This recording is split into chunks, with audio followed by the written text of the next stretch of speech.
አንዳች እንደሌለኝ አውቀዋለሁ። ባንተ ቸርነት ግን እመካለሁ። የከበደው ሸክሜ ይቀለኛል። ይቅርታ ለባሪያ ይደርሰኛል።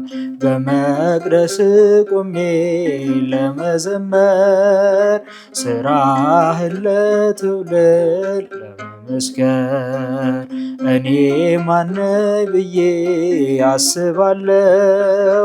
አምላክ ቸርነት ግን አደንቃለሁ። ቸርነት ነው ያደረሰኝ እስከ ዛሬ፣ ቸርነት ነው የጠበቀኝ እስከ ዛሬ። ላመስግንህ የኔ ጌታ በዝማሬ፣ ላመስግንህ የኔ ጌታ በዝማሬ።